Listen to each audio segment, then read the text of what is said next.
আর 2 minute পরে শেষ। তার বাড়ি ব্যাগ নিয়ে প্রত্যেকটা বাবা মায়ের কাছে সন্তানের জন্মদিন খুব স্পেশাল। ঠিক সেই রকম একটি কবিতা, সন্তানের জন্মদিন। কবিতার নাম জন্মদিন, কবি শুভ দাশগুপ্ত। আজ পয়লা শ্রাবণ। খোকন, আজ তোর জন্মদিন। তুই যখন জন্মেছিলি আমরা তখন যাদবপুরে নতুন গড়ে ওঠা কলোনির টালির ঘরে। তোর স্কুল মাস্টার বাবা সেই হ্যারিকেনের আলো জ্বলা ঘরে আনন্দে আর খুশিতে ঝলমলে হয়ে উঠেছিলেন তুই আসার পর। তোর নাম রেখেছিলেন সুকল্যাণ। মানুষটার মনটা ছিল শিশুর মতো, অভাবে অনটনে বেঁচে থাকার নানা দুর্বিপাকেও ভেঙে পড়ছেন না কখনো। সকলের ভালো চাইতেন মন থেকে, বলতেন দেখো একদিন এই দেশের মানুষ ঠিক খুঁজে পাবে মুক্তির পথ। শোষণ থেকে মুক্তি, দারিদ্র্য থেকে মুক্তি, অশিক্ষা থেকে মুক্তি। আজ পয়লা শ্রাবণ। খোকন, আজ তোর জন্মদিন।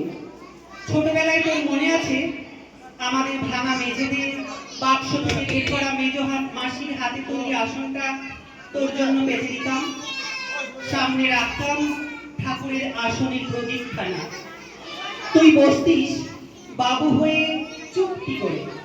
তোকে আমরা একে একে ধান দুব্য দিয়ে মাথায় আশীর্বাদ করতাম। বাবা বলতেন বড় হও মানুষ। বাবার সেই বন্ধু ঘোষ কাকা, তিনি বলতেন বেঁচে পড়তে থাকো। তুই জিজ্ঞেস করতিস বলতে মানে কি মা? আমি শুধু তোর মাথায় ধান দুব্যই দিতাম, বলতাম না কিছু, শুধু মনে মনে বলতাম ঠাকুর আমার খোকনকে মস্ত বড় মানুষ করে তোলো। আমার খোকন যেন সত্যি মানুষ হয়, ওর যেন কখনো কোনো বিপদ না হয় ঠাকুর। অভাবের সংসারে ওই একটা দিন দাও দাও করে জ্বলে ওঠা আগুনে আমাদের রসদ শেষ হতো। কষ্টের পয়সায় একটু বাড়তি দুধ নিতাম, পায়েস রান্না করে দিতাম তোকে। তুই খুব ভালোবাসতিস পায়েস খেতে। তোর বাবা বাস স্ট্যান্ডের দোকান থেকে নিয়ে আসতেন তোর প্রিয় মিষ্টি ছানার গজা। সামান্য স্কুল মাস্টারিতে আর কি বা আয় হতো, ঘরে বসে ছাত্র পড়িয়ে আসতো কিছু পয়সা। তোর বাবার জামা সেলাই করতাম আর বারবার বলতাম আসছে মাসে একটা জামা বানিয়ে নিও। উনি হেসে উঠে বলতেন বাদ দাও তো, খোকন বড় হচ্ছে, ওর জন্য ভাবছি দুধ রাখতে হবে আরো। আজ সে দুধের শক্তি বাড়ে, বুদ্ধি বাড়ে। শক্তি আর বুদ্ধি না হলে তোমার খোকন মস্ত বড় মানুষ হয়ে উঠবে কি করে? ভাবছি আরো দুটো টিউশনি নেব। ছাত্র পড়িয়ে মানুষটা দিনের শেষে ক্লান্ত হয়ে যেতেন। বারান্দার ধার ঘেঁষে যখন রাতের অন্ধকারে জোনাকির ব্যস্ততা আর ঘরে তোর পড়া মুখস্থ করার একটানা সুখ আমাদের কলোনির ভাঙাচোরা বাড়িটাকে জীবন্ত করে রাখত। তখন বলতেন আমায় খাওয়া দাওয়া একটু করো, তোমার চেহারাটা যে বড় ভেঙে পড়ছে দিন দিন। শাড়িটাও তো দেখছি বেশ ছিঁড়েছে। ভাবছি কালই আমি একটা ফেরার পথে শাড়ি নিয়ে আসবো, অবশ্য ভালো রাখবো। আমি বলতাম ধুর, সামনে খোকনের উঁচু ক্লাস, কত বইপত্র কিনতে হবে, কত খরচ। উনি দীর্ঘশ্বাস ফেলে চুপ করে যেতেন। জোনাকিরা নিঃশব্দ অদৃশ্য আলোর আলপনা আঁকত আমাদের উঠোনের আগাছার ঝোঁকে। আবহ সঙ্গীতের মতো তুই ভেতরে বসে পড়া মুখস্থ করতিস। ইতিহাস, ভূগোল, বাংলা, গ্রামার। ঈশ্বর আমাদের নিরাশ করেনি। তুই কত বড় হলি, সব পরীক্ষায় কত ভালো ফল হলো তোর। বাবা বললেন আরো পড়ো, উচ্চ শিক্ষায় উচ্চ সম্মানের একমাত্র পথ। তুই আরো পড়বি। তারপর তোর চাকরি হলো কত বড় অফিসে। মনে আছে খোকা, প্রথম মাসের মাইনে হাতে পেয়ে তুই কত কি কিনে এনেছিলে আমাদের সঙ্গে। তখন তো আমরা উঠে এসেছি শ্যামবাজারে। দোকানদার বেশ সাজানো গোছানো বড় ফ্ল্যাট তোর অফিস থেকেই তো দিয়েছিল। সেই বাড়ি, সেই ঘর, এই। সেই ব্যালকনি, কত স্মৃতি, এই, কি হচ্ছে? কত ছবি।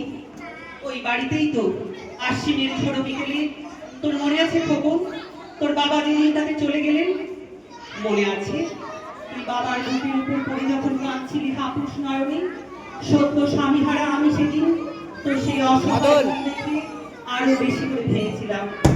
তোকে বুকে টেনে নিয়েছিলাম ছোটবেলার মতো, বলেছিলাম লাঠি লাঠি কাঁদিস না খোকা, আমি তো আছি।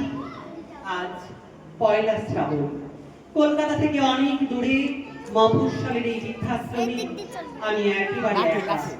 খোকন, তোকে বড় দেখতে ইচ্ছে করছে রে, তোকে, বৌমাকে আর ছোট্ট বিল্টুকে। তোরা এখন কত দূরে, সল্টলেকের মার্বেল বসানো ঝকঝকে বাড়িতে আজ তোর জন্মদিনে নিশ্চয়ই খুব বড় পার্টি হচ্ছে, তাই না রে খোকন? লোকজন, হইচই, খাওয়া দাওয়া, ভালো, খুব ভালো। খোকন, আজ পয়লা শ্রাবণ। আমার বড় মনে পড়ছে যাদবপুরের ভাঙা ঘরে রাত্রে তুই আমার পাশে শুয়ে মাঝে মাঝে হঠাৎ খুব ভয় পেয়ে জড়িয়ে ধরতিস আমাকে। আমি বলতাম, ভয় কি রে, আমি তো আছি, মা তো আছে খোকনের। যার মা থাকে তাকে কি ভুলে পারে? তুই নিশ্চিন্ত হয়ে ঘুমিয়ে পড়ছিস আমার বুক জুড়ে। ওই তোর এই আধুনিক সংসারে এই বুড়িটার একটু ঠাঁই হলো না রে। প্রতিমাও তো মা, ওরও তো আছে আমার খবরের মতোই কোল আলো করা এক চাঁদের টুকরো। কিন্তু সময়ের কি আশ্চর্য পরিবর্তন। খোকন, তুই বোধহয় আর এখন পায়েস খাস না, তাই না রে? তুই জানিস না খোকন, আজ আমি সকালে পায়েস রান্না করেছি। হ্যাঁ, তোরই পাঠানো টাকায়। সারাদিন সেই পায়েসের বাটির সামনে নিয়ে বসে আছি রে, এখানে এই বৃদ্ধাশ্রমে। আমার একলা ঘরে আর কেউ নেই। এই ওই তুই লাঠি আছে কার কাছে? একবার আসছিস, লাঠি একবার শুধু লাঠিটা কোথায়? একবার ধন্যবাদ। ওইখানে তো যা